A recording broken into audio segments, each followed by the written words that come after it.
2014 నుంచి ప్రధాని మోదీ నాయకత్వంలో దేశం అంతర్జాతీయంగా గుర్తింపు పొందిందని మహబూబాబాద్ జిల్లా వాసులు హర్షం వ్యక్తం చేస్తున్నారు. మోదీ 11 ఏళ్ల పాలన పూర్తయిన సందర్భంగా మహబూబాబాద్ జిల్లా వాసులు దూరదర్శన్తో మాట్లాడారు.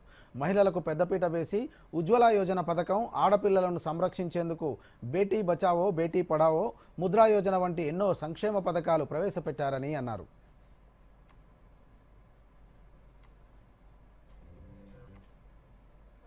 మనము భారతదేశానికి ఎంతో మంది ప్రధానమంత్రులను చూసాము, ఎంతో మంది రాజకీయ నాయకుల్ని చూసాము. ఒక చిన్న స్థాయి నాయకుడి నుంచి ఇవాళ దేశ ప్రధానిగా గత 11 సంవత్సరాల నుంచి ఒక మచ్చలేని నాయకుడిగా పరిపాలిస్తున్నటువంటి నరేంద్ర మోడీ గారి గురించి నాకు మాట్లాడే అవకాశం కలిగినందుకు చాలా గర్వపడుతున్నాను.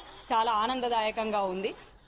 11 సంవత్సరాలను చూస్తే వీఆర్ ప్రౌడ్ ఇండియన్స్. ఈ భారతదేశ రాజకీయ చరిత్రలో చూసుకుంటే నెహ్రూ తర్వాత ఇన్ని సంవత్సరాలు ఒక ప్రధానమంత్రి కంటిన్యూగా ఉండడం అనేది నరేంద్ర మోడీ గారే.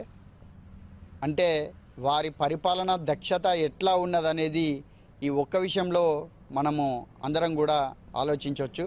ఈ దేశంలో ఉన్న ప్రతి ఒక్క పౌరులు, ప్రతి ఒక్క నాగరికులు కూడా ఈ దేశ పౌరులే అని ప్రతి ఒక్కరికి కూడా ఆ పథకాలను సమానంగా అందే విధంగా వారు ఈ ప్రభుత్వాన్ని 11 సంవత్సరాలుగా నడిపిస్తున్నారు. అయితే గత 11 సంవత్సరాల నుంచి మా నరేంద్ర మోడీ గారి ప్రభుత్వం నడుస్తున్నటువంటి తీరిటి కానీ, ఇప్పుడున్నటువంటి పరిస్థితులు కానీ మాకు అన్ని రకాలు కూడా చాలా బాగున్నది.